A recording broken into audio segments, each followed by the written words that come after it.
Listo, doctor. Bien, muy buenas tardes a todas y todos, tardes, noches, ¿verdad? ¿Cómo están? Bien, Francisco, Delfino, Jorge, muy entusiasmados con el diplomado, según me informaron, ¿no? Entonces, hay que darnos ánimo, que vamos apenas entrando como a la mitad, ¿verdad? Del diplomado. Entonces, hola, José Fidel.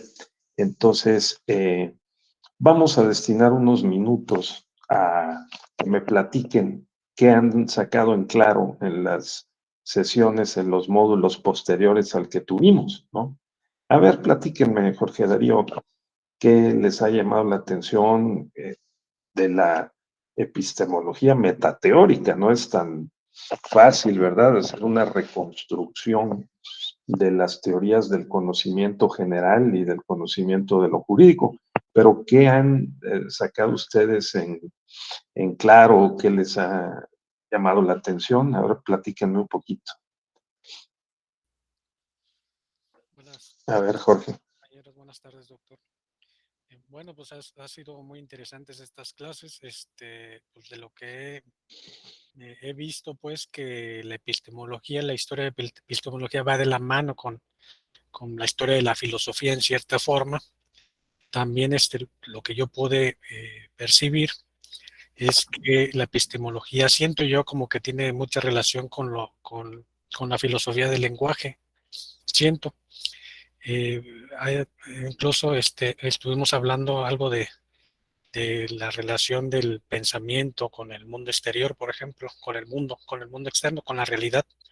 Esta relación estuvimos viendo y incluso por ahí se tocaron algunos autores que son autores de la filosofía del lenguaje, como Frege, Wittgenstein, y estuvimos viendo esa historia muy interesante de la epistemología de la evolución que ha tenido. Eso es lo que yo he visto, pude percibir y me gustó y he aprendido. Correcto. Muy bien, o sea, el giro lingüístico, la filosofía analítica del lenguaje, el enfocar y precisar en los conceptos, definir con cuidado y, digamos, ver que los límites del conocimiento son los límites de nuestro lenguaje, ¿verdad? Y que pues nombramos las cosas y de esa manera pretendemos conocerlas, pero no podemos conocer las cosas en sí, sino que, digamos, está mediado por el lenguaje. El mundo exterior lo conocemos a través del lenguaje. ¿Qué otros aspectos que quisieran ustedes destacar? A ver, José Fidel.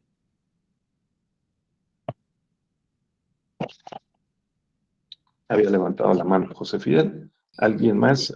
Gracias, doctor. Sí, es que estaba yo buscando mis apuntes. Muy bien. Estaba yo buscando en mis apuntes, pero pues sí me ha llamado mucho la atención esta parte. Realmente sí lo vimos en la licenciatura, Sí. pero pues fue así como teníamos otra forma de pensamiento. Nos explicaba el doctor, no recuerdo, nos decía que nuestro cerebro va madurando conforme vamos creciendo. Y entonces esa misma permeabilidad de las ideas, de los conceptos, de la conciencia misma del conocimiento, pues va haciendo que vayamos nosotros haciendo grandes producciones, ¿no? Nos había presentado, el doctor Abelardo, ya me acordé, nos había presentado esta parte de cómo los grandes, bueno, Piaget, ¿no? Piaget, que quedé como intrigado para seguir investigando. Él nos decía, ¿no? Pues ya Piaget lo conocemos todos así como ya viejito, ¿no? En el término ya de fotos así ya de mayor, ¿no? Y todos los referentes, incluso pues son así como ya de avanzada edad y que a lo largo de su vida pues han ido desarrollando todas estas teorías y metateorías y prácticas aplicadas del conocimiento. Entonces, yo voy con eso hasta ahorita, yo voy teniendo con esto me voy quedando del diplomado, con estos ejemplos. Nos puso uno muy concreto de unas conchitas, de unas conchas del mar, que eran unas conchitas chiquitas, medianas, grandes y un conchón al final. Y entonces yo digo, bueno, pues ¿en qué etapa estoy de generación y producción del conocimiento? me he dedicado mucho a la materia electoral, pero realmente no he escrito nada. Y bueno, pues yo leo los autores, a los referentes y todo, ¿no? Y digo, bueno, me falta como comenzar a escribir, me falta esa parte de a lo mejor un artículo, algo poco a poco, pero pues, pues en un tiempo, ¿verdad? Unos 10, 15, 20 años ser un referente en la materia electoral, pero pues este diplomado me está dando los elementos, los instrumentos y me va a desarrollar las competencias y habilidades para generar eso. Entonces, es con lo que yo voy. ¿Sería cuánto, Muy bien. doctor? Muchas gracias por el espacio para la intervención. ¿Es cuánto? Sí, con todo gusto. Muy bien. ¿Alguien más? María Eugenia, Francisco, adelante. Bueno, yo me inscribí al curso y vi que había otros cursos y que eran cursos limitados para 25 personas y creyendo que no iba a quedar en ninguno, me inscribí en los tres y en los tres fui aceptado y por eso lo estamos viendo en la mañana y ahorita en la tarde.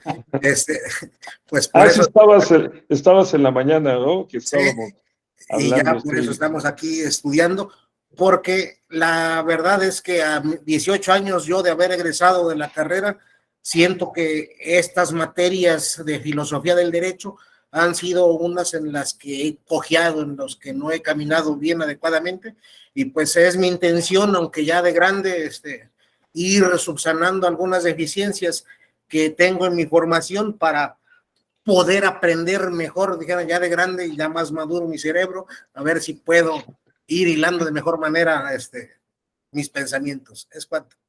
Sí, muy bien. Entonces, eso está bastante interesante que no es lo mismo, ¿verdad? Estudiar filosofía o lógica cuando somos adolescentes, es cuando estamos ya en la edad madura, ¿no?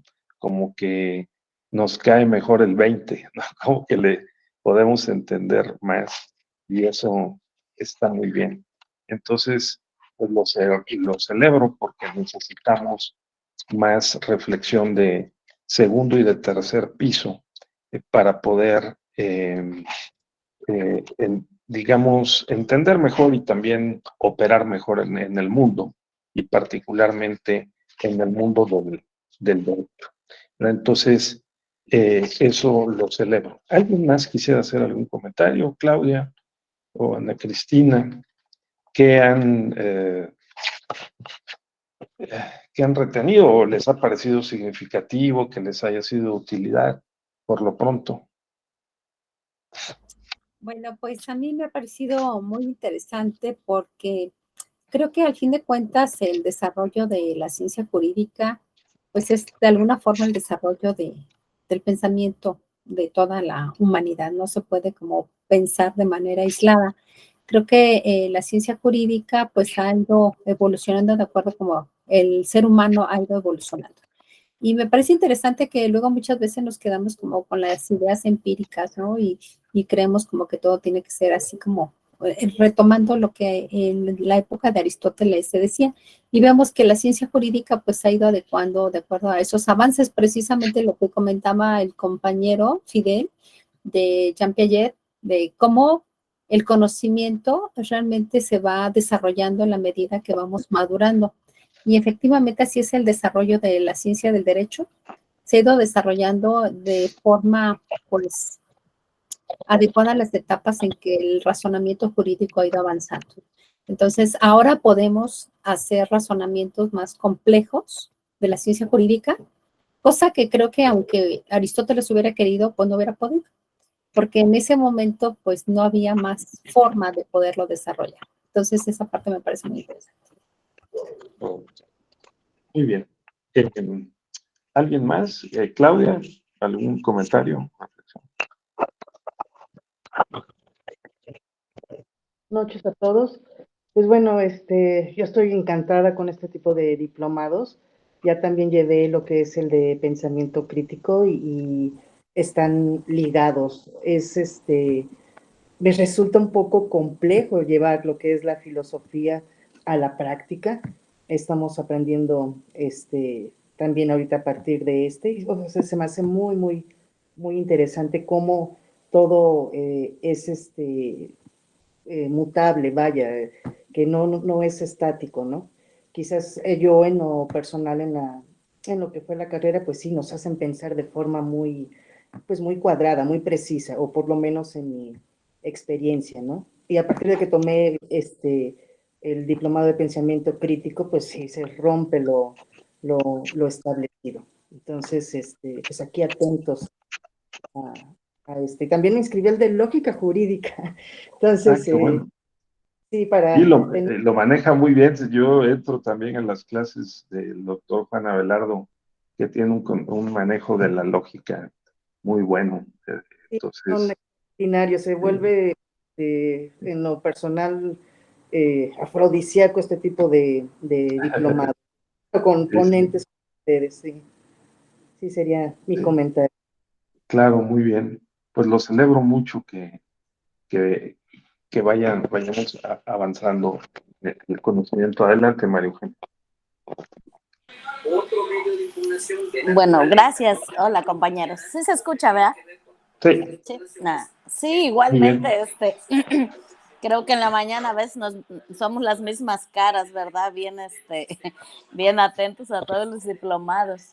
Realmente, es como volver a retomar, ¿no? Lo que tomamos tan a la carrera durante o sea, tan rápido durante la carrera, ¿no? En aquellos tiempos lo que queríamos era aprobar, a lo mejor estudiar para el momento o sentir que era exactamente tal como nos lo decían, pero pues realmente como decían en una clase que pues el pensamiento va madurando, ¿no? A lo mejor no es el mismo pensamiento en alguien de 18, 21, que ahora a lo mejor ya tenemos otra forma de razonar o un razonamiento más maduro, más de otras formas, con el conocimiento que a través del tiempo nos ha llegado a nuestra formación, a nuestro ser. Realmente a nosotros los diplomados nos han hecho ver y aprender y reaprender o llegar a un pensamiento crítico, razonable, diferente. A mí me encanta los ay, perdón, los diplomados que hemos tomado, porque realmente sí nos hacen ver las cosas o entender las cosas de diferente manera. Esa es mi aportación, gracias. Correcto. Muchas gracias, María. Muy bien, lo celebro bastante. Qué bueno. Entonces, con base en eso que ustedes han dicho, pues me anima que podamos hacer esta tarde, noche, un ejercicio breve de recapitulación y luego nos internemos en las filosofías o las epistemologías eh, jurídicas metateóricas o metateóricas jurídicas, digamos, modernas y contemporáneas, para ir cerrando esta etapa del diplomado. A mí me gustaría que no perdamos de vista el panorama general, porque nos va a servir para para otros diplomados o para otras actividades académicas, para otros cursos o lecturas de filosofía en general, de filosofía del derecho en particular y de teoría del conocimiento de lo jurídico, cómo conocemos el derecho, cómo sabemos que es justificable una proposición, algo que se diga sobre el derecho, ¿verdad? Entonces vamos a repasar un poquito lo que estábamos viendo en la primera sesión. Vamos a reafirmar esta parte y de allí pasamos a lo que nos corresponde ver en este módulo de hoy. Miren, recuerden ustedes que partimos de que hoy hay un hexágono de materias que son muy relevantes, ¿no? Uno es la epistemología, la garantía de la justificación, garantías de la validez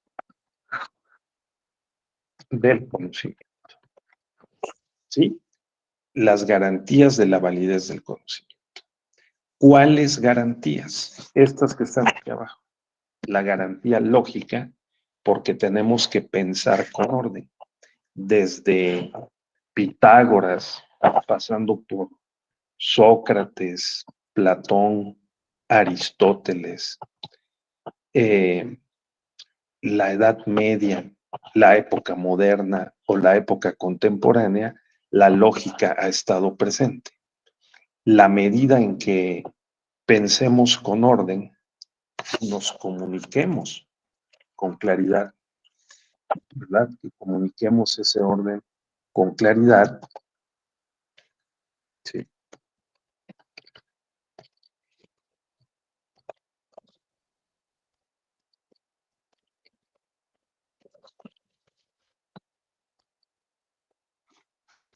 Entonces, vamos a poder transmitir nuestros pensamientos de una manera más fiel, ¿no?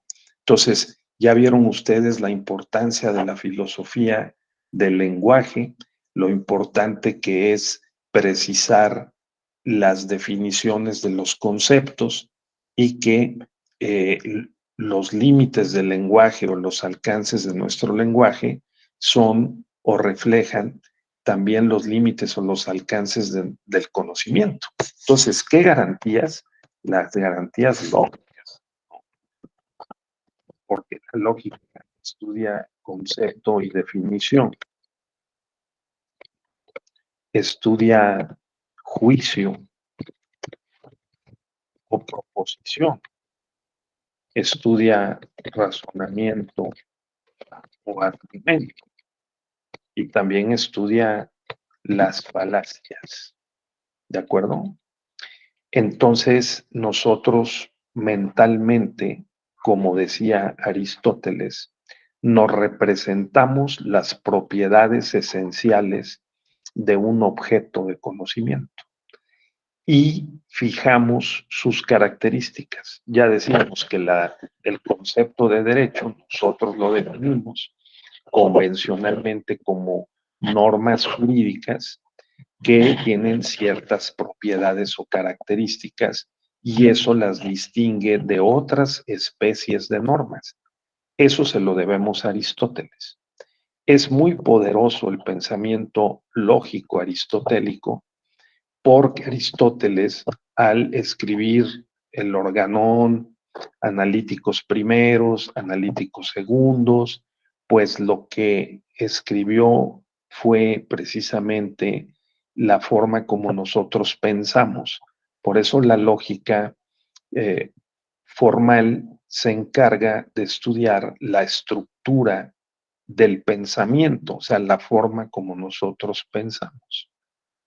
Es importantísima esta garantía de la validez del conocimiento, porque si nosotros no definimos adecuadamente los conceptos, entonces comenzamos con debilidades en la comunicación, en el lenguaje que se va a reflejar en pues las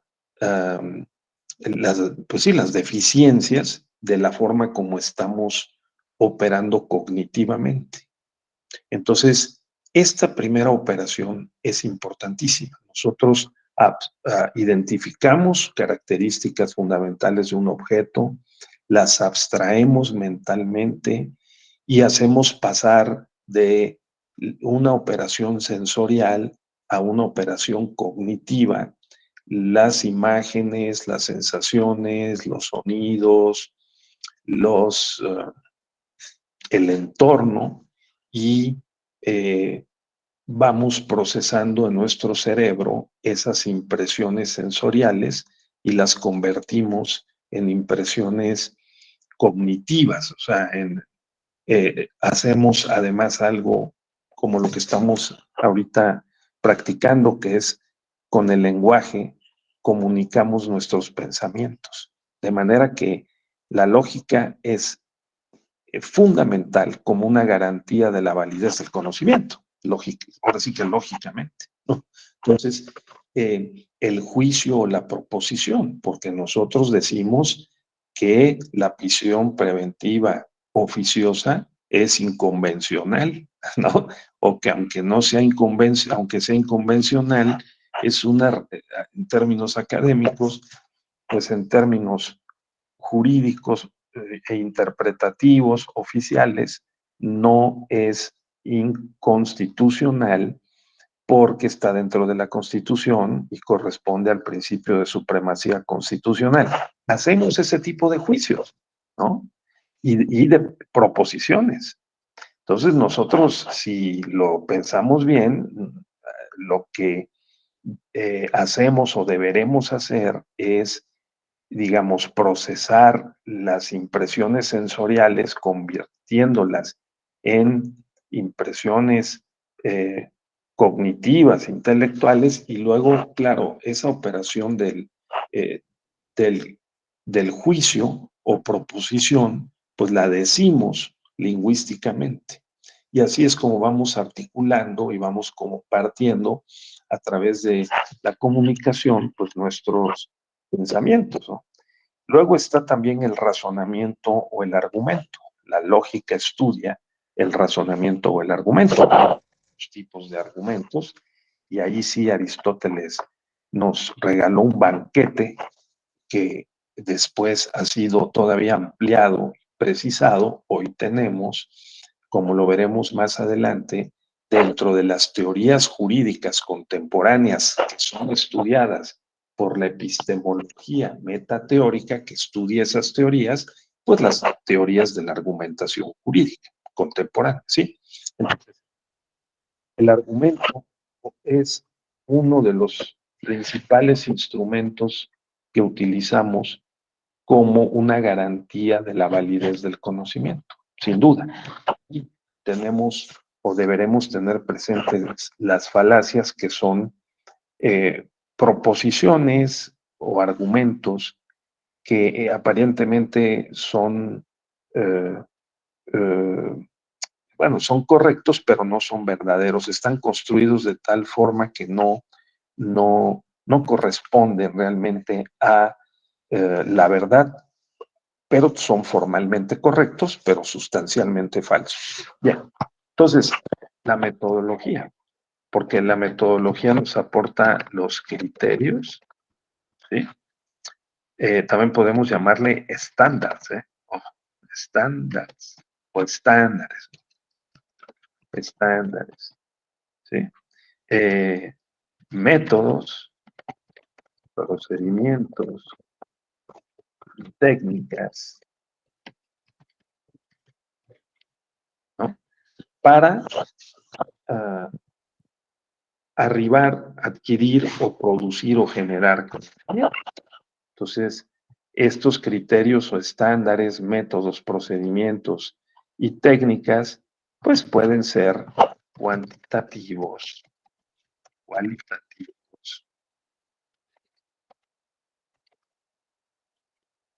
mixtos, ¿no? Y también pueden ser documentales,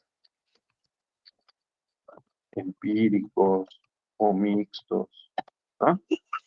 Entonces, la metodología también aporta una parte de esas garantías de la validez del conocimiento.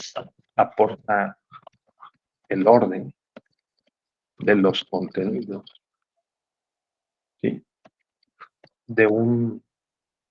El orden de los contenidos de un texto.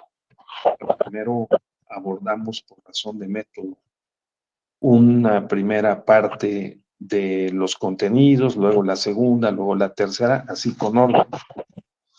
Este diplomado tiene un orden, hay un método, ¿no? Y se usan ciertos contenidos y ciertas técnicas didácticas o pedagógicas. Diferentes profesores usan diferentes métodos o técnicas, y con eso se fortalece la garantía de la validez de los contenidos del diplomado. Entonces, la metodología aporta eso, esos criterios. ¿Cómo vamos a considerar que el diplomado consiguió sus objetivos? Lo vamos a probar vamos a garantizar la validez o la pertinencia y la validez de los contenidos del diplomado, porque tenemos una comunidad de profesores que estamos de acuerdo con esos contenidos. Esa es una garantía. Y cuando ustedes nos entreguen la rúbrica, nosotros vamos a poder valorar en qué medida ustedes captaron el sentido esencial del diplomado, ¿no? De la epistemología metateórica y la epistemología aplicada al derecho procesal y derecho probatorio en materia electoral. Ese es lo esencial de este diplomado. Entonces, nosotros podemos metodológicamente, con ese método, podemos verificar o tener una aproximación bastante cierta a que pudimos conseguir el o los objetivos del diplomado. Entonces, si alguien dice la epistemología que estudia las garantías de la validez del conocimiento. ¿Sí? Ahora, ¿cuáles garantías? Pues, repito, son las garantías que propone la lógica, la hermenéutica. Porque la hermenéutica es la ciencia que estudia los signos, los símbolos, los significados, ¿no? Entonces, la hermenéutica se divide en interpretación y argumentación. Y claro, entonces, como dijimos, la idea es que las creencias las convirtamos en conocimientos, entonces la justificación que permite sostener que lo que creemos es verdad pasa por estas garantías lógicas, metodológicas, hermenéuticas, porque la interpretación supone que o descubrimos o asignamos significados, ¿no?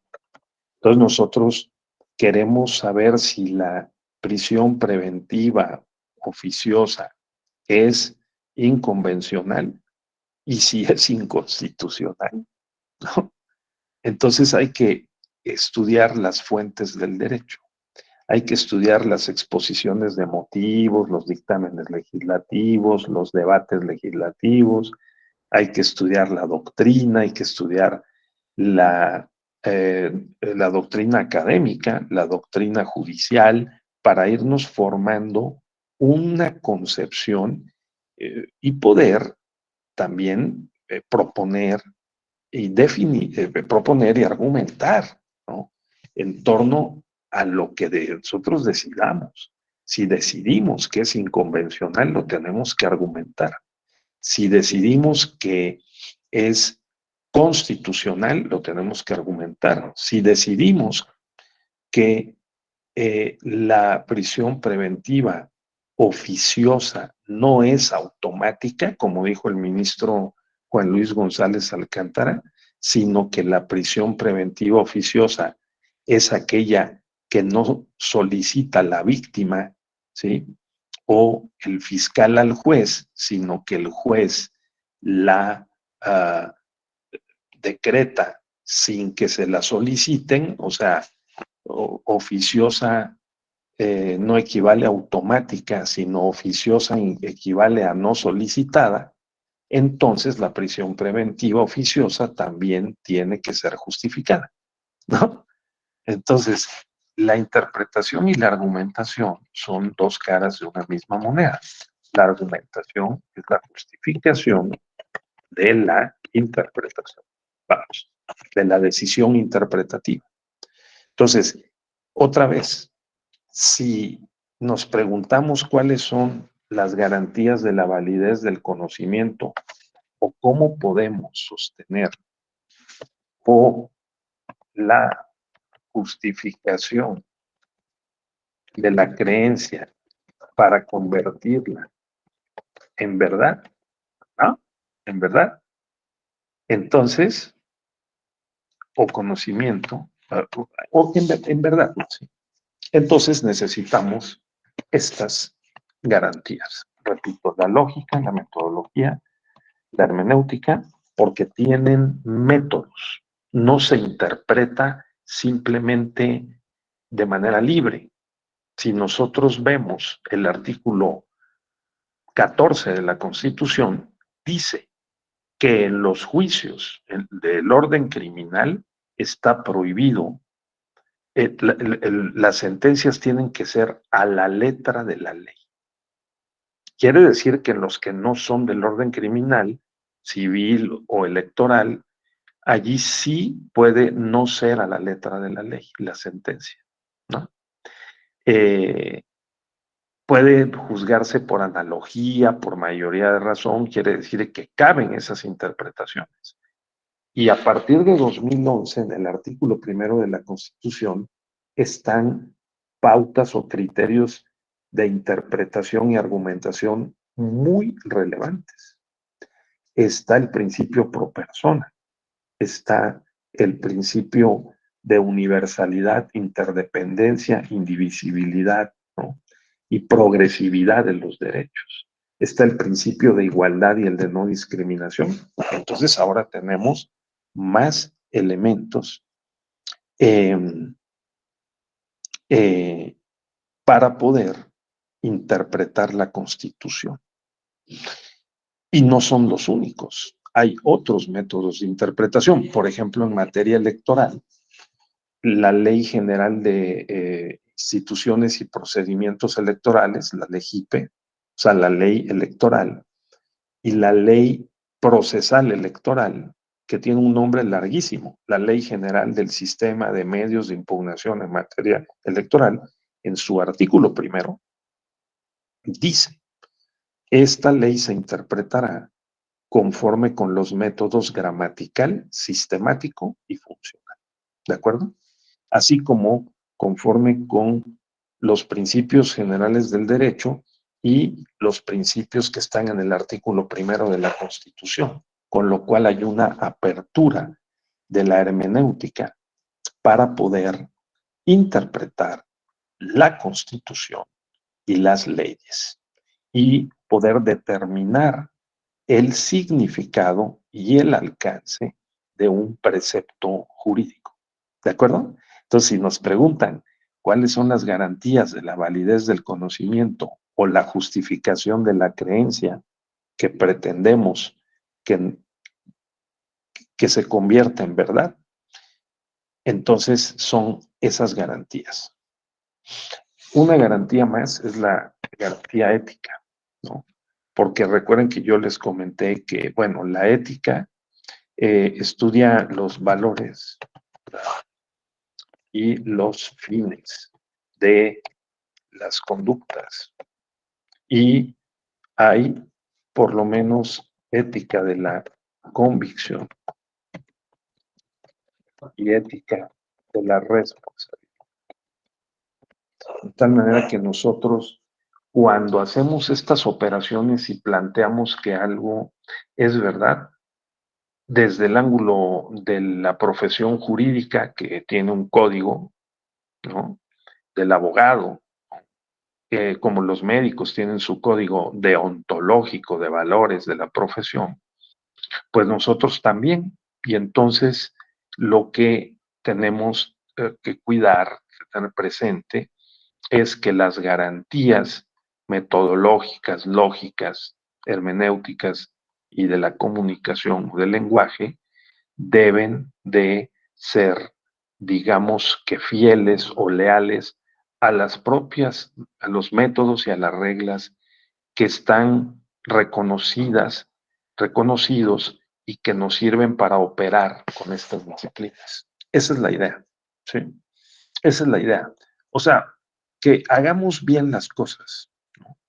Que seamos cuidadosos en el uso de estas garantías que son las salvaguardas del conocimiento que podamos llamar científico o, si ustedes quieren, de la mayor aproximación posible a la verdad.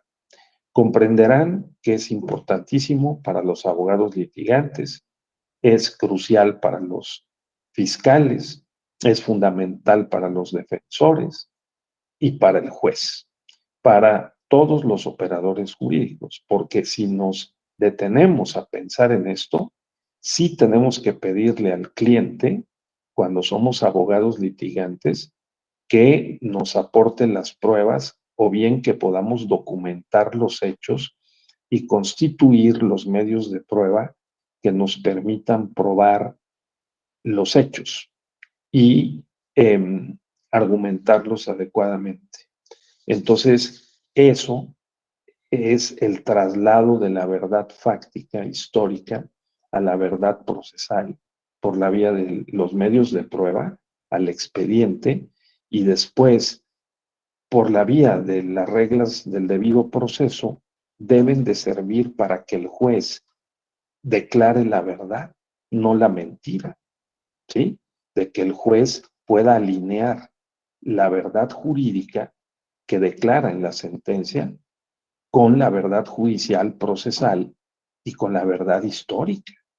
O sea, el trabajo de la epistemología en el ámbito del derecho procesal y probatorio es alinear la verdad histórica con la verdad procesal o judicial y la verdad jurídica. O sea, de eso se trata, no se trata de lo contrario. Y para eso también se utilizan estas disciplinas.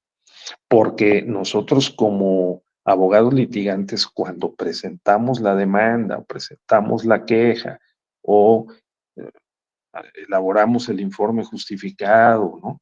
Es decir, o como fiscales hacemos una imputación, ¿verdad? Ante el juez para que se vincule a proceso a un determinado eh, eh, indiciado, acusado, tenemos que utilizar estas herramientas. De esa manera, los textos que elaboramos estarán mejor, como decimos normalmente, fundamentados o justificados, y eso, bien comunicado, nos agregará valor para que nos crean y para convencer al juez o a los destinatarios de nuestros textos. Entonces, esa es la idea, el valor de este hexágono filosófico práctico. Veámoslo como un hexágono, veámoslo como una manera de que unas y otras herramientas las utilizamos para poder fundamentar o justificar que una creencia ha sido o pretendemos que sea aceptada como una verdad, ¿no? Porque recuerden ustedes la definición típica de epistemología. La epistemología son las condiciones o las garantías, ¿no? Bajo las cuales es posible determinar que una creencia que consideramos verdadera está debidamente justificada. Eso es, ¿no?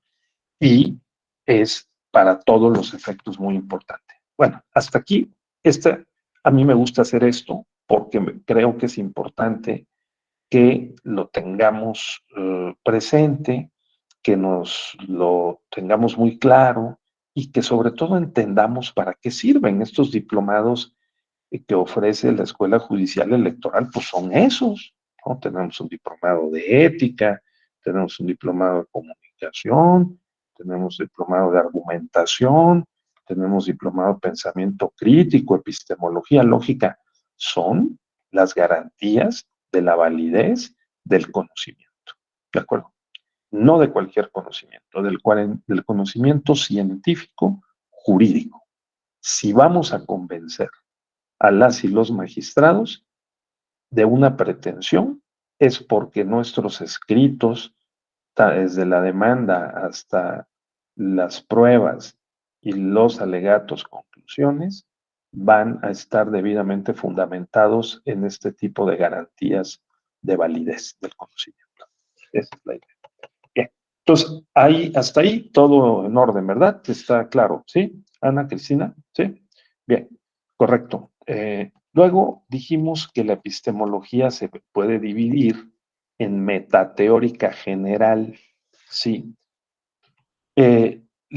metateórica general porque toda teoría del conocimiento tiene como objeto el cómo conocemos, o sea, cómo sabemos, cómo conocemos.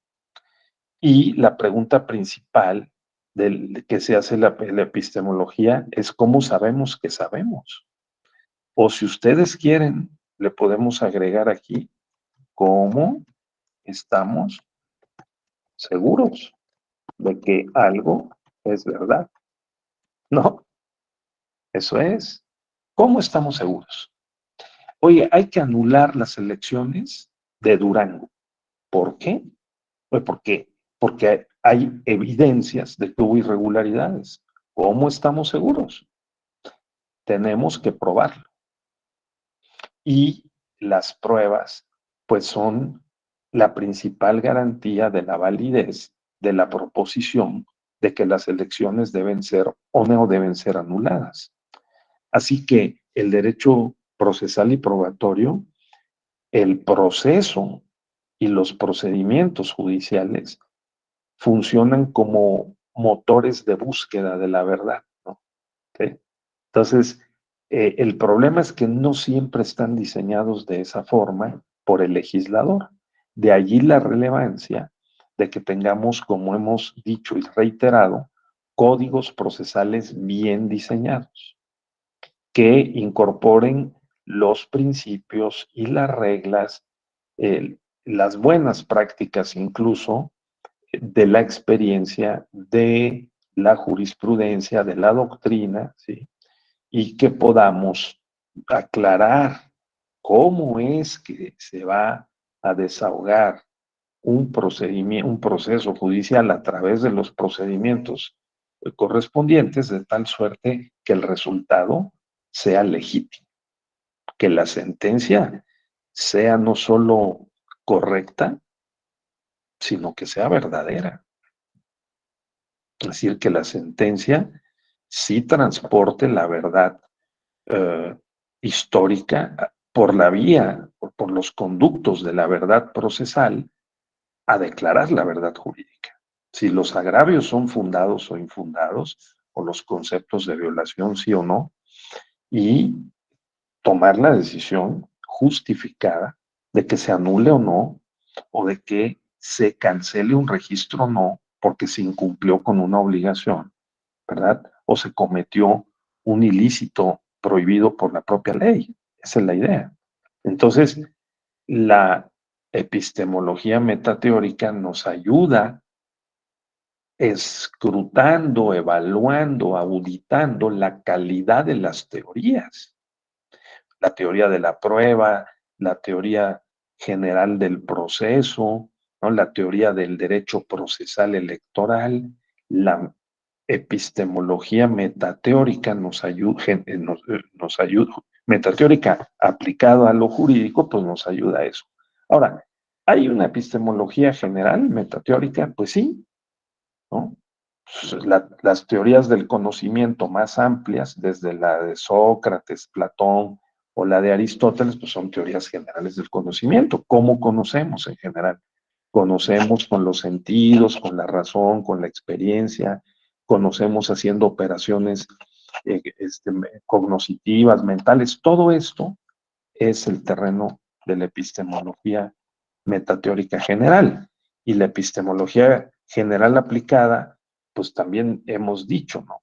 Que tiene por objeto las conductas cotidianas, lo que hacemos, estamos haciendo ahorita, cómo garantizamos cometer un menor número de errores posibles y un mayor número de aciertos, planeando el diplomado, planeando este módulo, planeando la sesión, llevando a cabo unas operaciones que sean ordenadas para reducir la falta de certeza y aumentar más bien la certeza, ¿verdad? De tal suerte que quedemos entendidos, que haya claridad y orden y que podamos, por lo tanto, aumentar nuestra comprensión de este tema de la epistemología. Entonces, el mayor número de protocolos que nosotros podamos seguir en nuestra vida cotidiana para estar seguro de que las cosas de acuerdo con una ética, ¿verdad?, de la responsabilidad y la convicción, las hicimos correctamente, en esa medida cometeremos menos errores y tendremos una mayor probabilidad de que nuestras conductas sean efectivas, eficaces y que consigamos los resultados que nos proponemos en la vida cotidiana. Esa es la idea, ¿sí? Entonces, ahora, la epistemología también es metateórica jurídica cuando tiene por objeto el conocimiento de lo jurídico, ¿no? El conocimiento de lo jurídico. A lo largo de toda la historia del mundo occidental, se ha tratado de responder la pregunta ¿qué es el derecho? La respuesta hoy día es depende del modelo teórico que uses y del lenguaje que utilices para poder definir el concepto de derecho. De tal manera que es tan válida una definición con base en un concepto del derecho jus naturalista como tan válida una jus positivista o jus sociologista o una teoría crítica del derecho. También es igualmente válida en sus términos y conforme a sus propios marcos de referencia. Entonces, la epistemología metateórica jurídica, pues tiene por objeto el evaluar la calidad de las teorías que se refieren al derecho y que pretenden convencernos de que el derecho es X. No, eso. Entonces, ahora lo que tenemos que revisar es cómo esa teoría nos garantiza el conocimiento de lo jurídico. Y ahí hay de chile, melón y manteca. No, porque si ustedes abren un libro de teoría del derecho, el autor por lo general no va a decir cuáles son esas garantías. Ese es un problema muy serio. Si el autor dijera desde el principio cuáles son las condiciones bajo las cuales él considera que su definición de derecho es correcta y nos pusiera sus argumentos en una lista de unas 10 proposiciones argumentadas, entonces avanzaríamos mucho más rápido y profundamente, consistentemente en la discusión y en el conocimiento de lo jurídico, pero no lo hacen. Ustedes abran el libro de Kelsen, Teoría Pura del Derecho, pues Kelsen se suelta diciendo cuál es la diferencia entre las leyes jurídicas y las leyes naturales y las leyes morales, ¿verdad? Pero no dice, oye, estos son los conceptos que yo voy a utilizar, los voy a manejar coherentemente. Si no los manejo coherentemente, entonces mi teoría podría ser inválida o perder calidad científica. No lo dice, lo dio por supuesto. ¿De acuerdo? ¿Sí? Eso lo ha corregido Luigi Ferrajoli. Ferrajoli sí ha dicho en su libro, oye, estos son los conceptos que yo voy a utilizar en esta teoría llamada garantista o garantismo jurídico y son 10 conceptos básicos, pero luego son 50 términos que yo voy a estar utilizando a lo largo de la teoría y los tengo que utilizar coherentemente. Si tú descubres, lector o analista jurídico, que yo me equivoqué y que la utilicé en otro sentido o que no produjo, digamos, las consecuencias dentro del sistema de la teoría que yo preví o que dije que ese concepto tenía tal utilidad, entonces la teoría perderá calidad científica. ¿De acuerdo, Ana? ¿Sí, Jorge? Este es el sentido. Nada más que aquí sí les digo una cosa, ¿eh?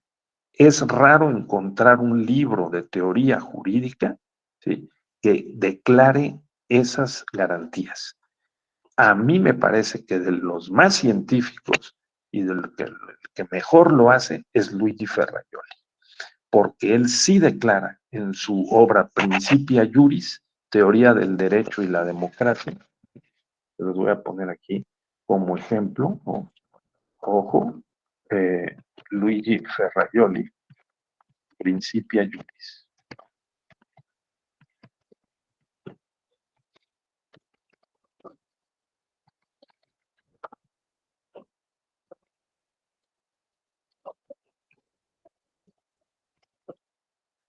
Editorial Torta. Él sí lo hace. Por lo tanto, yo que estoy profesando esta versión o esta narrativa de lo que es la epistemología metateórica, me atrevo a sostener que una epistemología metateórica jurídica tiene que reclamarle a la teoría como a la de Ferrajoli o a la de Kelsen o a la de Bobbio o a la de Dworkin o a la de Manuel Atienza o a la que ustedes quieran, le tiene que reclamar que declare cuáles son las condiciones bajo las cuales considera que sus creencias están debidamente justificadas. ¿Sí? O sea, cuáles son las garantías de validez de la teoría. Si lo hiciéramos y si encontráramos, y si hubiera un protocolo para que todo aquel que proponga una teoría aclare cuáles son los conceptos que va a utilizar y que los va a articular sistemáticamente para probar lo que considera que es derecho, cuál es su estructura, cómo funciona, cuáles son sus fines, ¿verdad? Entonces avanzaríamos mucho mejor y más rápido en la evolución del conocimiento de lo jurídico. Sí. Adelante, por favor, Ana Cristina. Sí, creo que aquí hay un problema muy serio, sobre todo pues como en la investigación y la creación de teorías. Por ejemplo, en varias tesis doctorales, la verdad es que se pasan por alto esta parte, que creo que todas deberían de tenerlo, porque para que se presuma que son tesis doctorales, tiene que hacer un aporte científico. Entonces, creo que ese es el punto que tenemos mal y que seguramente por eso es que muchos no lo han hecho. Y por supuesto que Ferrajoli pues es un referente obligado, pero él siempre ha sido así, vamos, él tiene la formación. Entonces creo que en gran parte es esto. El doctor Mario Cruz, con el que hemos trabajado algunas veces, él dice que la teoría de Ferrajoli es muy espesa, o sea, es muy, muy compleja de entender en el sentido que hay que estudiarla porque en él sí encontramos estos elementos o condiciones que dice el doctor para que podamos encontrar esa parte de aportación al derecho. Absolutamente, estoy de acuerdo. Estoy totalmente de acuerdo. Eh, estimo que en eso radica el valor de la teoría ferrajoliana, su valor científico. Y él mismo ha establecido que ha tenido que subsanar la carencia de esas garantías de la validez científica de la teoría de Kelsen, porque el garantismo jurídico es una evolución y una superación de la teoría normativista de Kelsen. Y efectivamente, simplemente leer la introducción o el primer capítulo de Principia Juris es complicado. Se lleva uno horas para poderle seguir la huella a la poderosa mente de Ferrajoli, quien va especificando lo que llaman los términos primitivos de su teoría. O sea, él nos especifica un catálogo de términos o de conceptos que son además los términos que utilizamos o deberíamos utilizar los abogados, ¿no? Que nos enseñan y luego se nos olvidan y no los utilizamos, que son, por ejemplo, derecho, obligación, acción, facultad, responsabilidad, sanción, ¿no? Competencia, personalidad, ¿no? Legitimación, a todas esos. Entonces él hace un catálogo y dice, mi teoría, como una teoría, es un sistema de proposiciones basadas en términos lógicos para probar una pretensión. Entonces, esos términos, que son los conceptos que están escritos con palabras, pues tienen que ser muy rigurosos y muy precisos y ser utilizados coherentemente a lo largo de la investigación y del reporte. Entonces, qué bueno que lo mencionas, Ana, porque es muy importante, ¿no? Claro, Entonces vemos teorías y teorías y teorías y tenemos que escudriñar como a la mitad del libro o al final qué es lo que el autor pretendía, ¿no? Cuál era su proposición y cómo organizó el libro para demostrarla. No, así podemos leer una obra muy densa como es el concepto de derecho de Herbert Hart, ¿no? Que venció también a la teoría de Kelsen de las reglas de derecho, el derecho basado en reglas, normas de conducta tajantes, digamos, hacer o no hacer, dar o no dar, reglas de conducta, digamos, tajantes. Y Dworkin dijo, un momento, el derecho no solo está integrado por normas que son reglas, sino también por normas que son principios. Ya Hart lo había advertido que no solamente eran reglas, sino también eran pautas. Y otros dijeron estándares. Y Dworkin dijo, ustedes quieren decir principios, ¿no? Y quieren decir objectives, o quieren decir directives, o sea, directivas, orientaciones, ¿no? Entonces, esos son los conceptos fundamentales de la teoría. Necesitamos declararlos.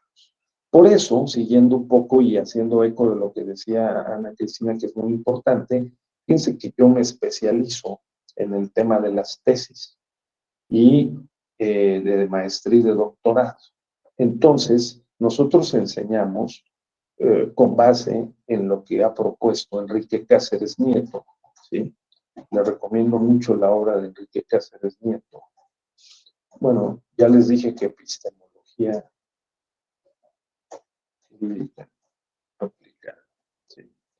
Enrique Cáceres Nieto está en la red, ustedes googlean eso y les va a salir un texto largo de unas 80 más páginas. Ese texto que está en la enciclopedia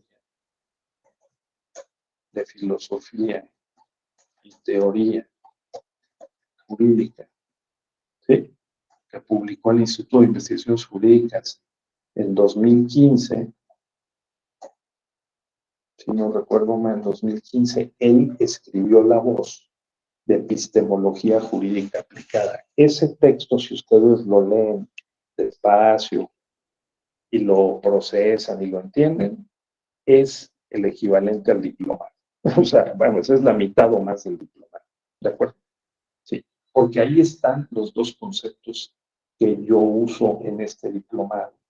Los dos conceptos de epistemología jurídica y epistemología jurídica aplicada, y ahí está su desarrollo. Está también el tema del derecho probatorio, ¿no? De manera que es muy útil este texto. Pero además Enrique Cáceres es creador de la teoría modular de la investigación jurídica. Esta teoría modular de la investigación jurídica parte de la experiencia de haber investigado sobre muchas tesis de doctorado y extraer un común denominador, ¿no? ¿Qué es lo que hacemos los abogados cuando hacemos tesis de maestría o de doctorado? Entonces, la recomendación, a partir de lo que deberíamos hacer, y hay veces no hacemos, es que primero, bueno, en el capítulo 1 pongamos un marco epistémico. Ese marco epistémico es lo que Ana Cristina estaba diciendo. Requerimos ahí poner el estado de la literatura profesional sobre el problema de investigación, sobre el problema y la hipótesis de investigación. O sea, ¿qué es lo que se cree sobre el objeto de investigación? Tenemos que poner ahí los debates teóricos sobre el problema y la hipótesis, o sea, sobre la solución. ¿Quién ha dicho qué sobre las posibles soluciones al problema? es muy lógico. Luego tenemos que poner la posición y teoría seleccionada por el tesista. O sea, nosotros, frente a eso que se sabe, de cómo, por ejemplo, la prisión preventiva oficiosa, están todos los debates, sí, pero nosotros tenemos una posición distinta. ¿Sí?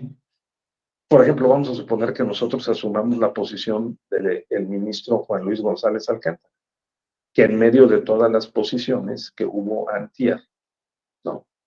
Él dijo, a ver, yo lo que creo es que estamos interpretando equivocadamente la palabra oficiosamente. Oficiosamente no es automáticamente. No por el hecho de poner unos delitos en la Constitución, el juez automáticamente va a declarar la prisión oficiosa. No, no, no, no, no. Oficiosa quiere decir sin solicitud de las partes, que el juez la declara unilateralmente, pero eso no quiere decir que la declare sin justificación, ¿no? Puedo suponer que nosotros asumiéramos esa posición, que en los debates teóricos estuviera la posición del ministro Saldívar, la posición de la ministra Norma Piña, o sea, las diversas posiciones están en los debates teóricos.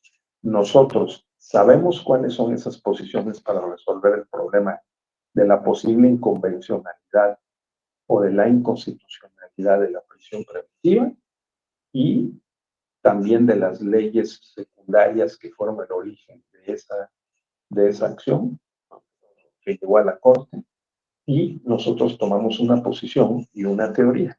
Entonces podemos decir, a ver, la teoría en la que voy a apoyar mi posición es la teoría de los significados dinámicos, vamos a decir, la teoría de los significados dinámicos de las palabras que están en los términos constitucionales.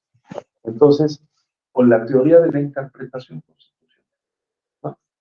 Y con eso ya fijamos nuestra posición. Luego viene lo que decía muy bien Ana Cristina, los conceptos y los métodos o criterios para considerar que se probó la hipótesis. ¿De acuerdo? Eso es lo que no hacemos. Y eso es lo que se recomienda que hagamos en una tesis, ahora que se mencionó el tema de las tesis. Y luego la teoría modular sigue diciendo, bueno, después, ¿qué hacemos?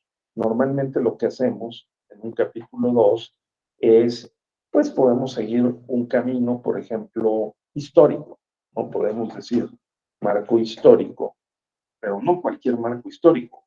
Este marco histórico es para ver cómo evolucionó el problema y el estado en que se encuentra, para ver si la solución que estamos proponiendo es correcta y puede ser eficaz. Y así, ¿no? En el capítulo 3 podemos poner propiamente el análisis jurídico, ¿no? Y en el capítulo 4 el análisis comparativo. Para contrastar qué soluciones se le han dado al problema en otras experiencias. Como pueden notar, esto lo estoy haciendo a propósito, para que vean que en una investigación jurídica ahí van las garantías de la validez de la tesis. ¿Cuáles son las garantías de la validez de la tesis? La garantía epistémica, la garantía metodológica, la garantía conceptual, ¿sí?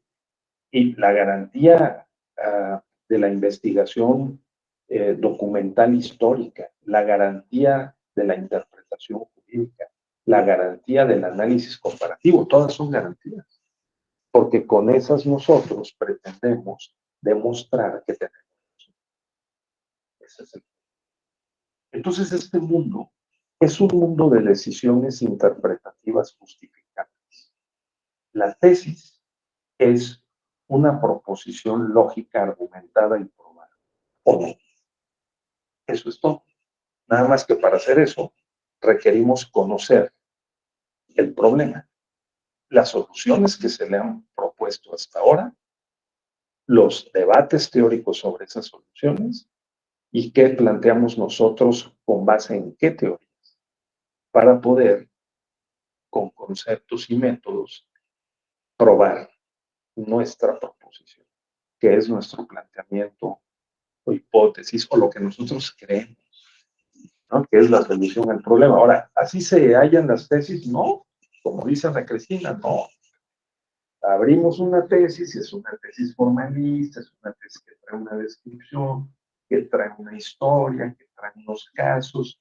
No, lo que necesitamos es cambiar la cultura científica, académica y jurídica de la elaboración de las investigaciones de esta naturaleza, para que sí tengan ese marco, vamos a llamarlo rimbombantemente epistémico.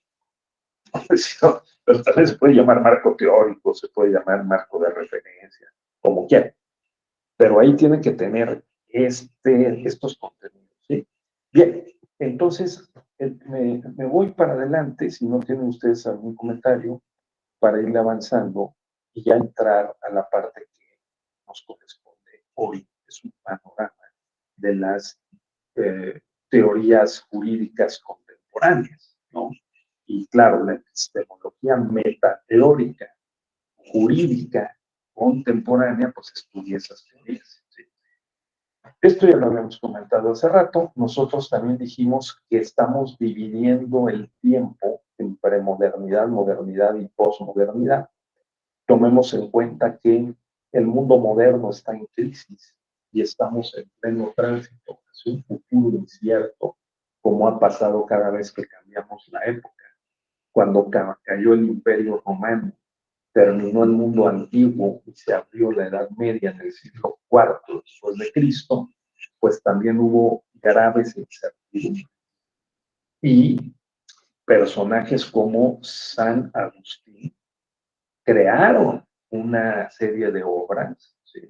La ciudad de Dios, por ejemplo, Confesiones, las obras de San Agustín, que en su momento fueron muy difundidas, porque con base en ellas se pretendió dar una seguridad o certeza mínima a las personas en el tiempo en que, como hoy, termina una época y comienza otra. ¿De acuerdo? Termina una época y comienza otra. Tenemos muchas desórdenes en el mundo, en México.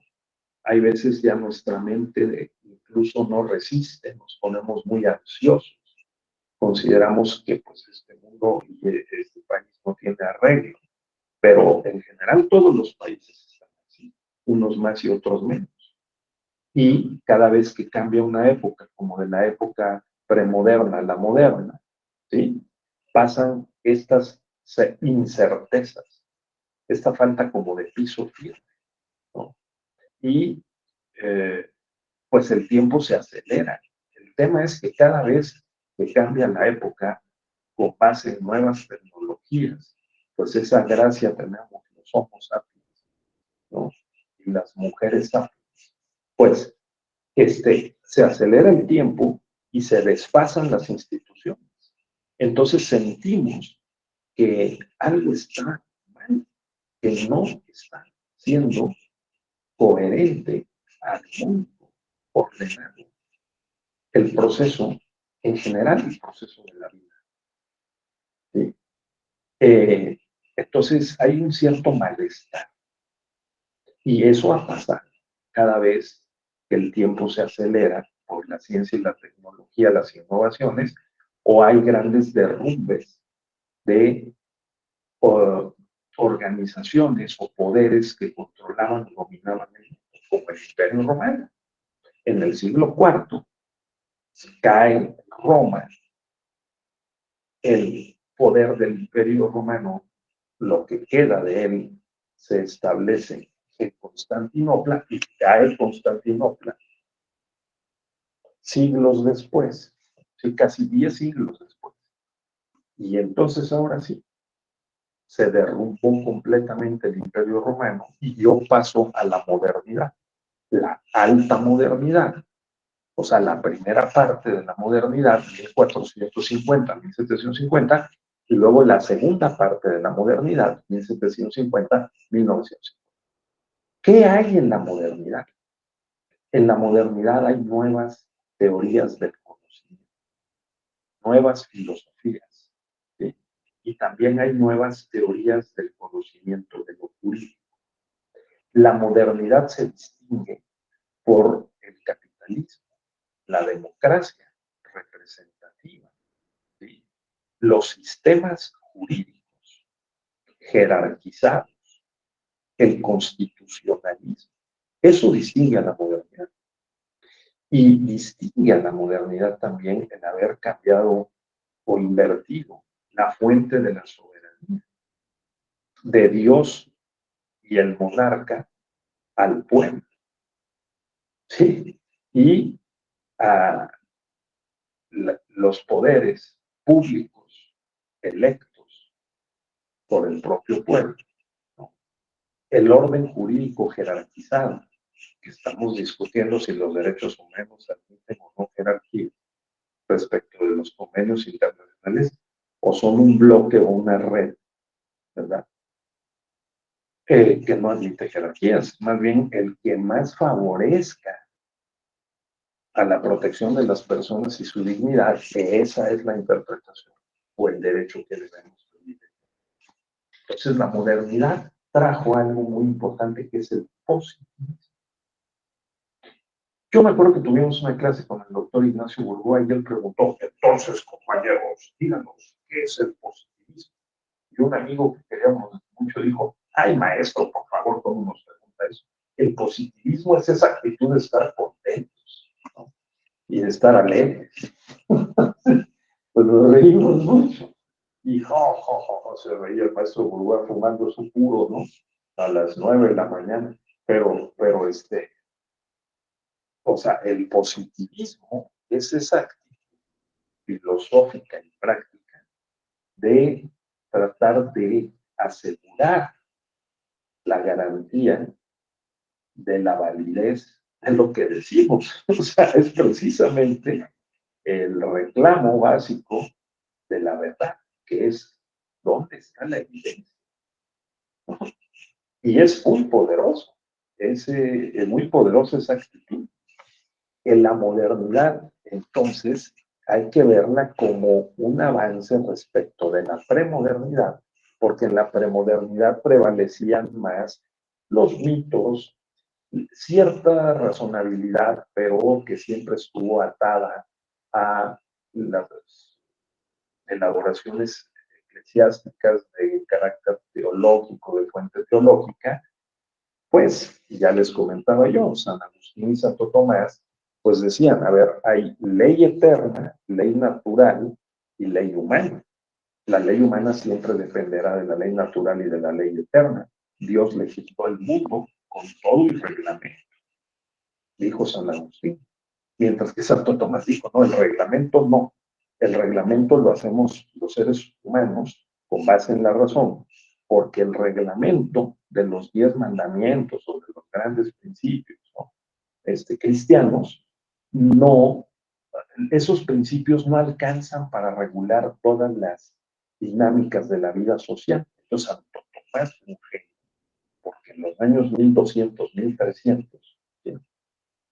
Él anunció la modernidad, que es momento. Dejemos a Dios y la legislación del mundo, ¿no? Divino y natural, por favor, ahí en el lado de la fe y en el lado de la ciencia. Vamos a tratar de ponernos de acuerdo racionalmente los seres humanos, con base en la experiencia, con nuestras capacidades de raciocinio y de lenguaje y comunicación, para colocar lo que creemos en las constituciones y en las leyes. Esa es la modernidad.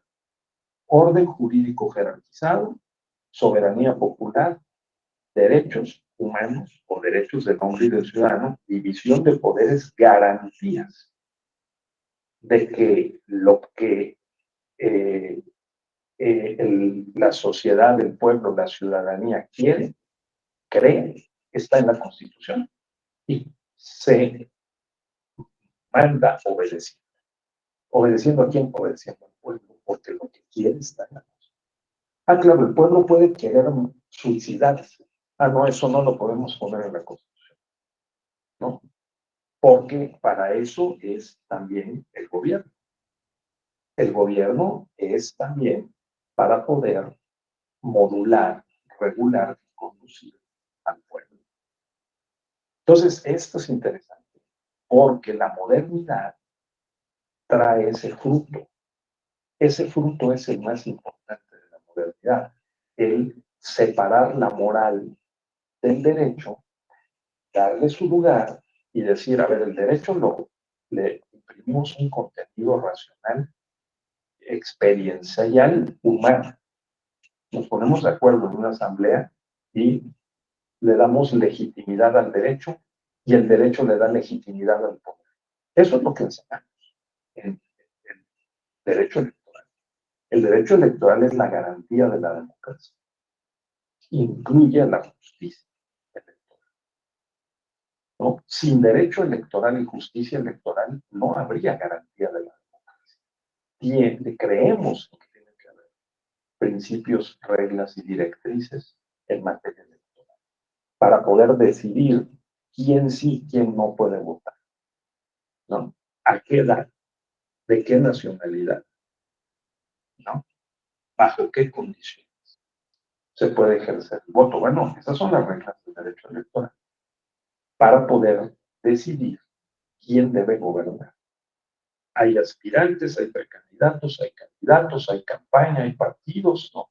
Hay reglas, hay financiamiento, hay una serie de normas y con base en ellas pretendemos darle legitimidad al poder, ¿no? Y el poder a su vez se tiene que legitimar cumpliendo los postulados que el propio pueblo ordenó y que están en la Constitución, o a quien eligió que los convierta en leyes y los convierta en programas de gobierno. Ese es el pueblo.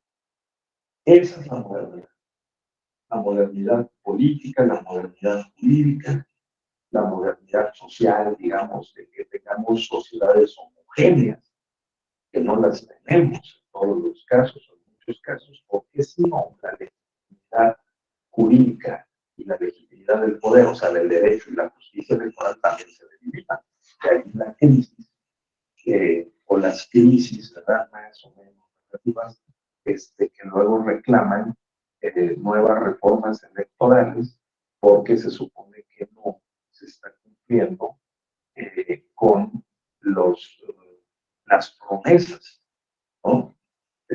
Para acceder al cargo. Y ni modo, la modernidad también ha agotado sus promesas. Pues hemos tenido, imagínense, que regular y conducir a sociedades muy grandes y complejas, cada vez más numerosas y extendidas por todo el planeta. Ahora el planeta es enorme y es muy impresionante.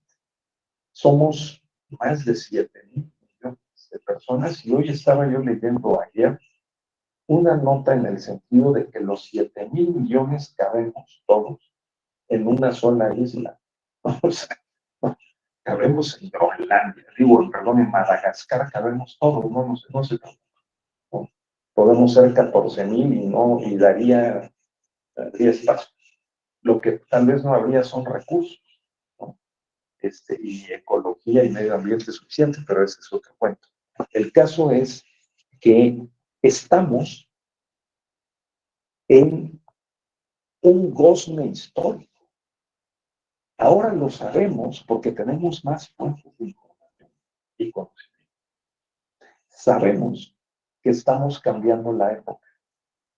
Por eso, el desajuste de las instituciones, incluidos nosotros. Las instituciones son la persona, los seres humanos, la familia, el sindicato, las empresas, el Estado, la comunidad internacional. Esas son las instituciones, ¿no? La soberanía, la ciudadanía, el voto, la propiedad, esas son las instituciones.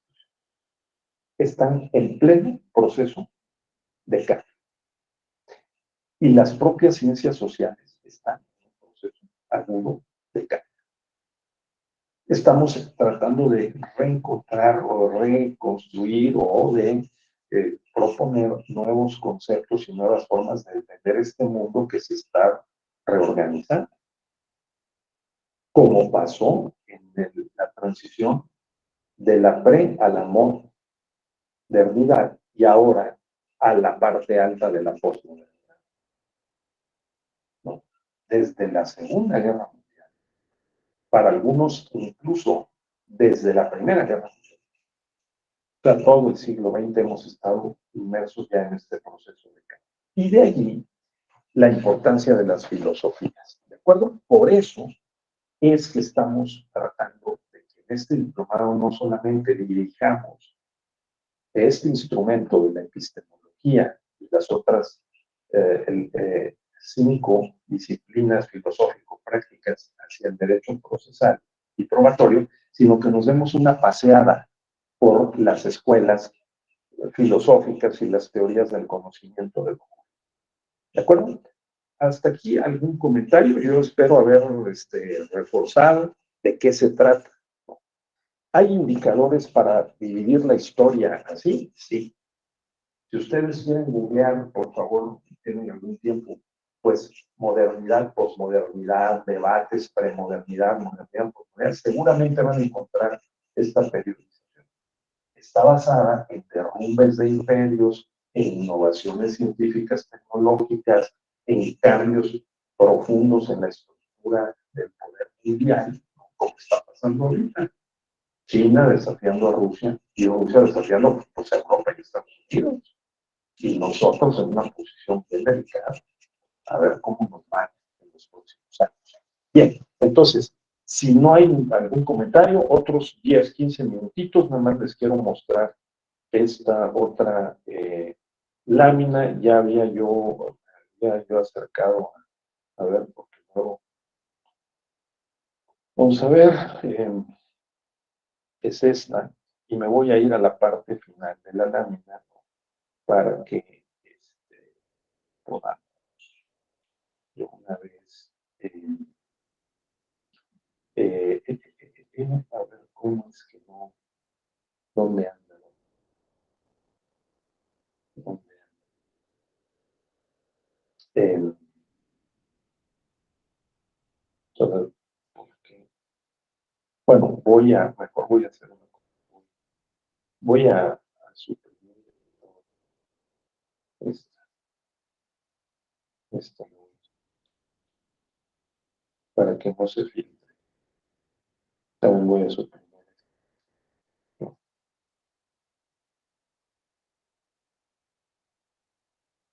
Y ahora sí, tiene que estar ahí.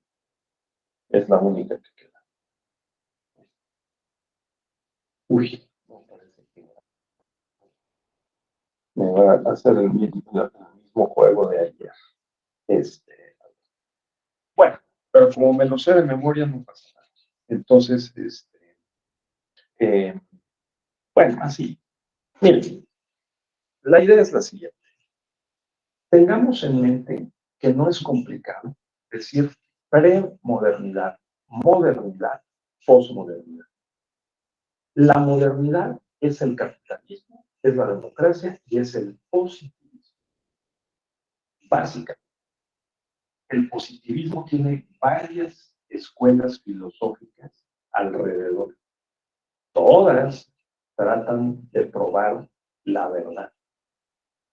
El racionalismo de René Descartes, el empirismo de Francis Bacon. Sí. Todas estas tienen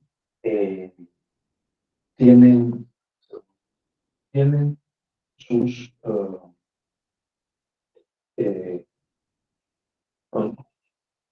me doy. Entonces, son teorías del conocimiento. ¿De acuerdo? Los pragmatistas norteamericanos que dicen tenemos que evaluar las garantías de la validez del conocimiento por sus consecuencias. Si nos va bien, Si nos da resultados, entonces es válido. Fíjense. Mientras que, por ejemplo, los racionalistas como René Descartes dirán, si estamos seguros, después de aplicar un método inductivo y deductivo, ¿sí?, y cuidamos todo un protocolo y hacemos un checklist, entonces estamos seguros y podemos declarar que es válido el conocimiento. Por asociación de ideas y por verificación con cuidado de la lista de recomendaciones que hacemos para que digamos que un conocimiento es verdadero, ¿no? O los empiristas, si lo observamos, el fenómeno en la práctica, y si se repite una y otra vez y dan los mismos resultados, entonces quiere decir que determinadas causas generan determinados efectos, ¿no? Y ahí tendremos la garantía de la verdad o de la validez del conocimiento. ¿Es algo complejo? No, simplemente es ponerse, acercar la mente y estudiar. Lo que ustedes decían, la filosofía analítica del lenguaje, ¿no?, de Ludwig Wittgenstein y Frege, ¿no? Bueno, pues y Russell, también Bertrand Russell, lo que ellos dijeron es, la única posibilidad de conocer el mundo no es directa, sino indirecta, es a través del lenguaje.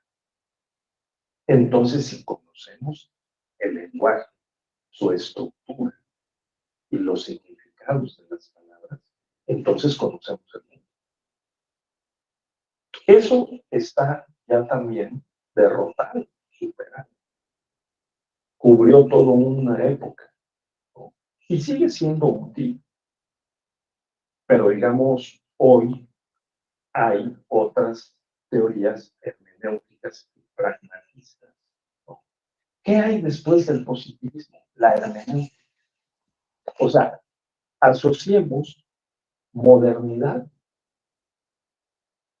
premodernidad a escolástica, modernidad a positivismo y posmodernidad a hermenéutica.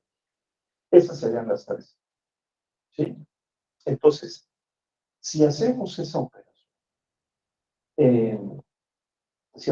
operación, entonces se nos facilitan las cosas.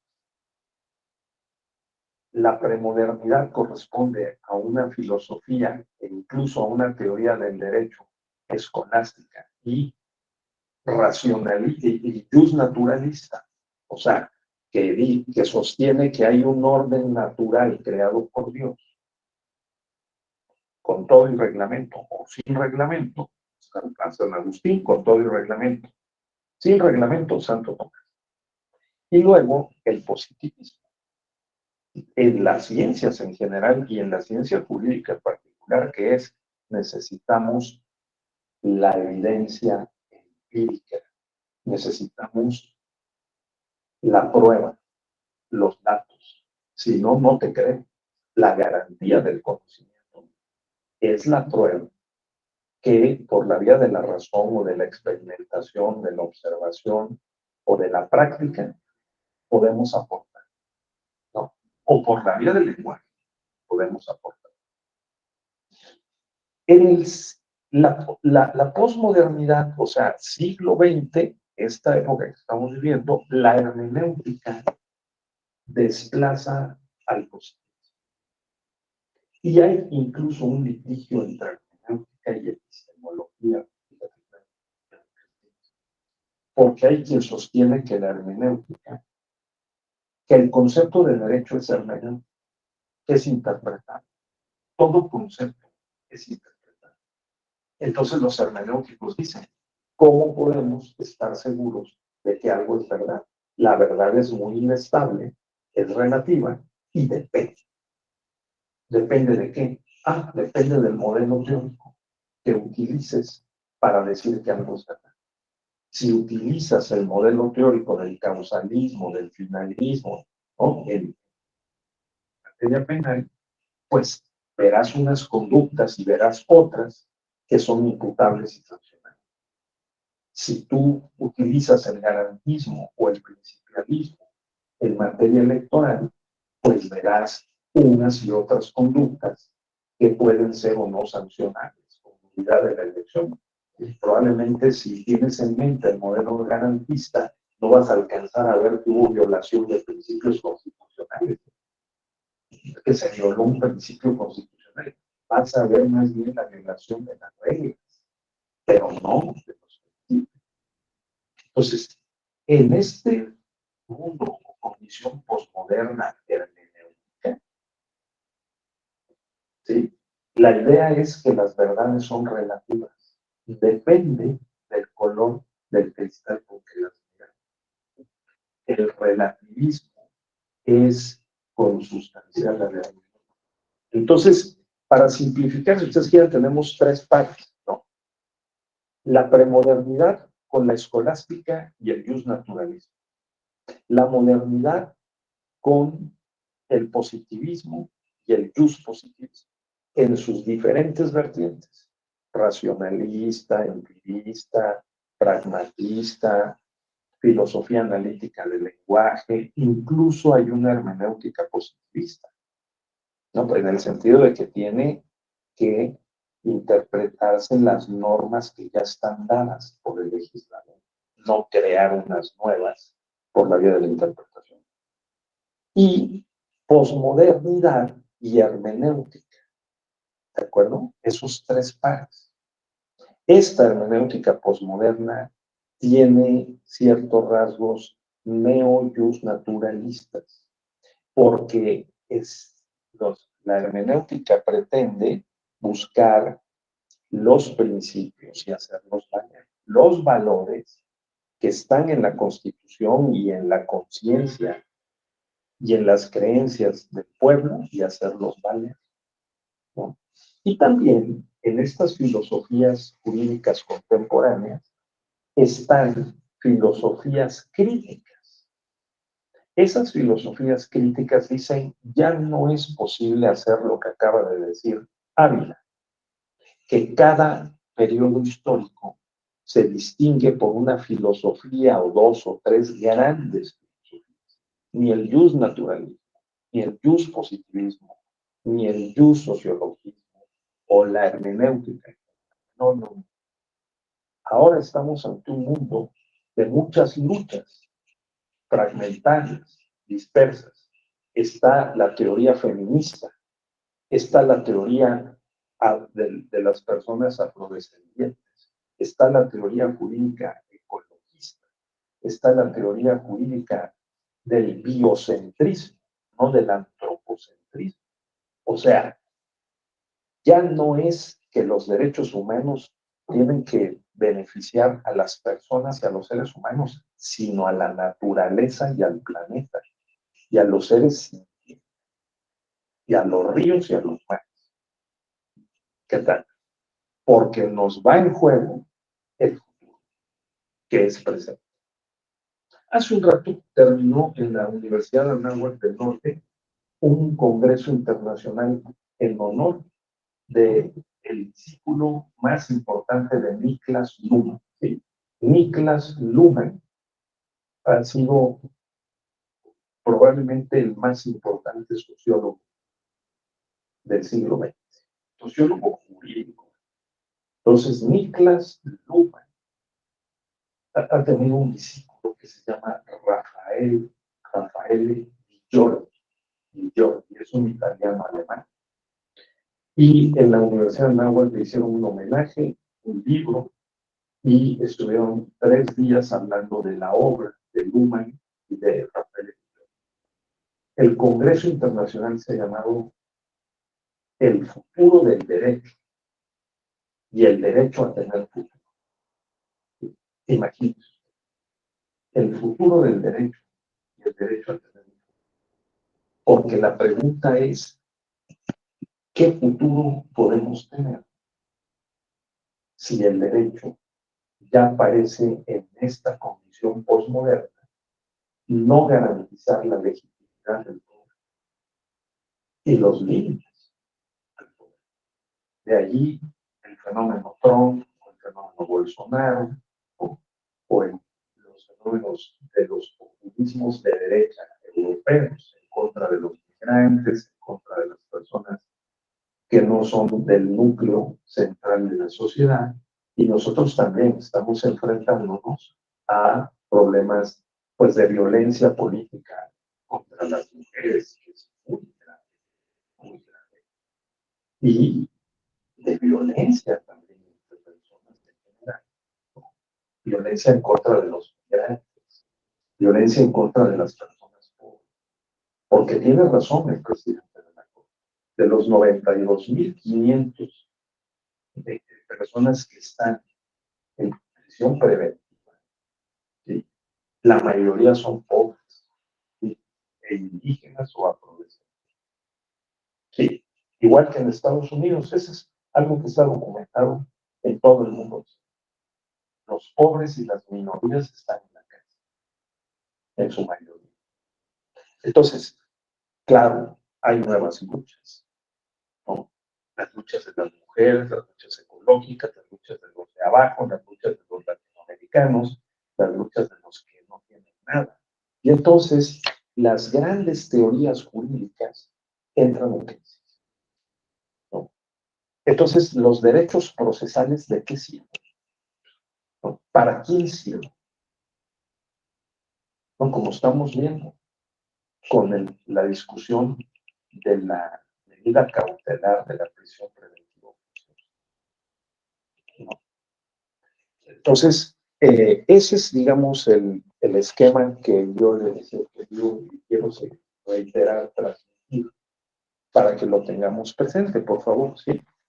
¿De qué trata la epistemología? Trata de la garantía de la validez del conocimiento.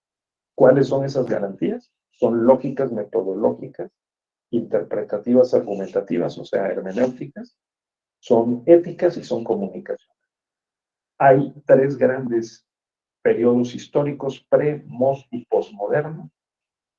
Premoderno, que es, en materia de filosofía jurídica se equivale a la filosofía más predominante, que fue el justnaturalismo, ¿verdad? De origen divino.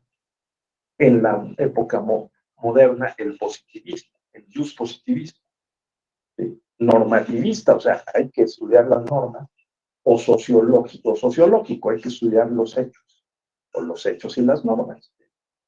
Y en la posmodernidad, la hermenéutica y el pragmatismo, o el neopragmatismo, y las filosofías jurídicas críticas, mujeres, jóvenes, ecologistas, pro planeta, que dicen: momento, aquí nosotros hemos perdido. Y hay ciertas sociedades muy ricas y que con todos sus problemas, pues les ha ido mejor en la historia, y a nosotros nos han subordinado y explotado. Así que ahora nosotros vamos a reclamar un lugar en un mundo más igualitario, ¿no? Entonces, ese es el sentido. La teoría jurídica va acompañando esos reclamos. En la segunda parte del diplomado, pues ahora nos vamos a dirigir hacia el derecho procesal y el derecho probatorio. Y va a ser muy rico porque pues vamos a ver cuáles son las deficiencias que este mundo moderno nos ha legado en términos de los códigos procesales. Vamos a ver el tema de las pruebas en materia electoral, qué tanto podemos decir que podemos aplicar un estándar racional de prueba, ¿no? Y qué tanto podemos, por lo tanto, justificar que un agravio o un concepto de violación sea fundado o infundado, que se anule una elección o no, que se cancele un registro a un partido o a un candidato. ¿Con base en qué pruebas? ¿Qué pruebas admitimos? ¿Cuál es la calidad de esas pruebas? ¿Y cuál es el estándar probatorio, bajo, medio o alto, para poder calificar la prueba y poder tomar la decisión? Ese sería el sentido del trabajo. Me lo sigo porque ya vamos como minutos, no sé si tengan ustedes algún comentario, estimados compañeros, compañeras. Espero que les haya provocado alguna reflexión.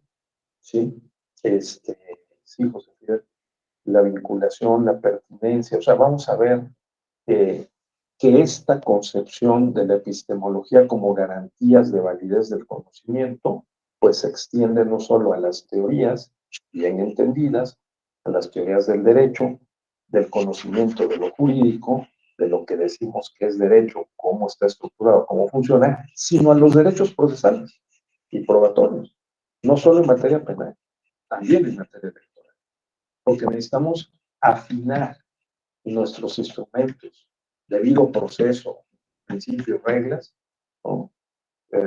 Procesales para generar verdades y tratar de cometer menos errores y aumentar la certeza, pues la legalidad, la constitucionalidad, porque seguimos creyendo que el derecho y la justicia electoral son garantía de la democracia y de los derechos. Lo creemos. Entonces hay que practicar. Entonces ese es el sentido del diplomado. Bien, muchísimas gracias otra vez. Si no tienen algún comentario o pregunta, pues estaríamos despidiéndonos. Nos reencontraremos la semana que viene, si no estoy equivocado, o la subsecuente, ¿verdad? Pero seguiremos pues trabajando estos temas. Cuídense mucho. Muchas gracias, José Fidel, qué amable me estimulan. Qué bueno. Son los dos, primera captura en lo que va por su primera de esta temporada, lleva 116.5 a lo largo de su carrera. Bueno, el número 1 de los... Mi querido compañero, también se vale. Nos vemos. Que gane el mejor. Cuídense mucho. Hasta luego.